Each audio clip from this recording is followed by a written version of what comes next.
What's the best use of $100,000 for building your real estate portfolio fast? It's a good question. I get that question frequently, or a variation of it.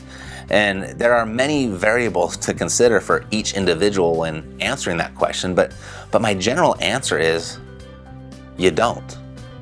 You don't use your $100,000 at all. And here's what I mean.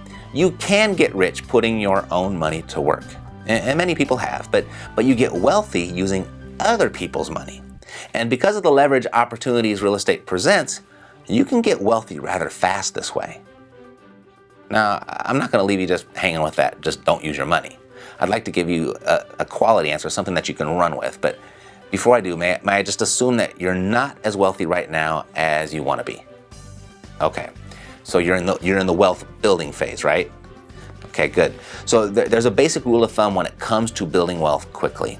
And that is you're going to want to maximize leverage while building, and you want to eliminate leverage to sustain the wealth that you build.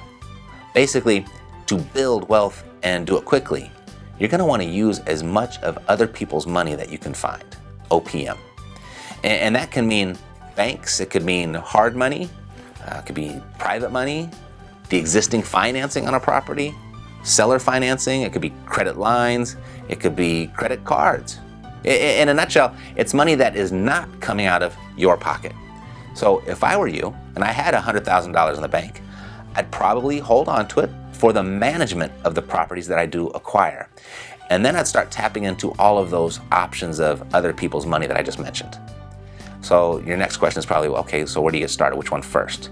This is how I'd start. I'd start with the cheapest ones first, meaning each source of other people's money is going to be accompanied by a fee, a cost for its use.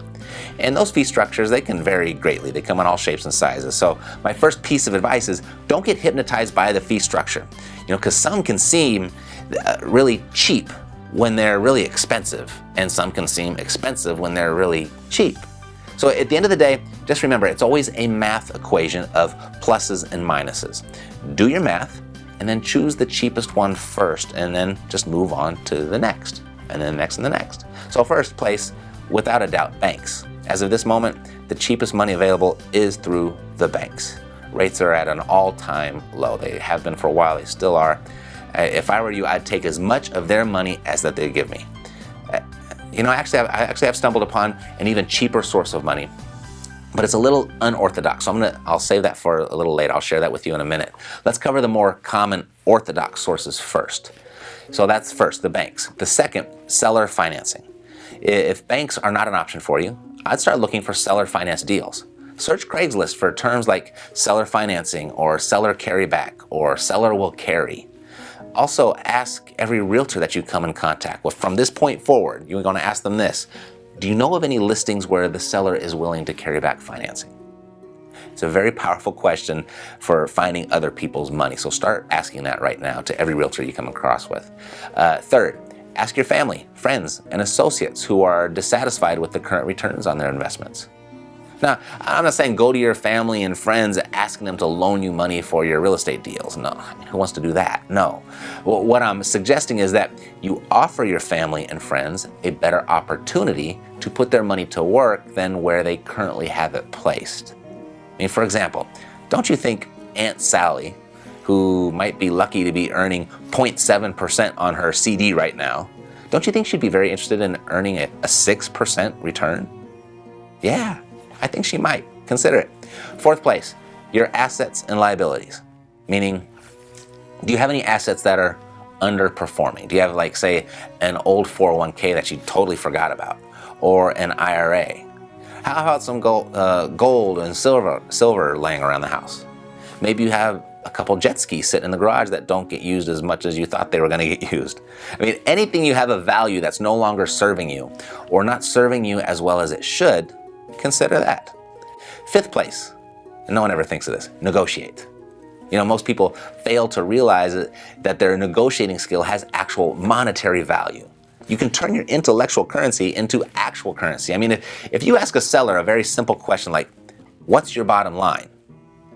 And they respond back with $10,000 less than what they originally asked for, that's $10,000 that you don't have to leverage, that you don't have to go out and find. Lastly, your creativity. I could have put this first because your creativity can lead you to some really cheap money. Most people, they fail to realize that they never actually have a money problem at all, but merely an idea problem.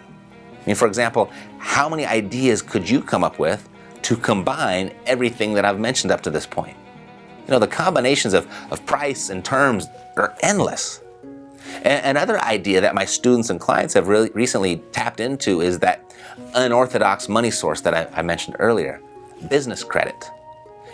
This special source of business credit that they're using, it's pretty simple to get too. There's a quick 60-second application to fill out.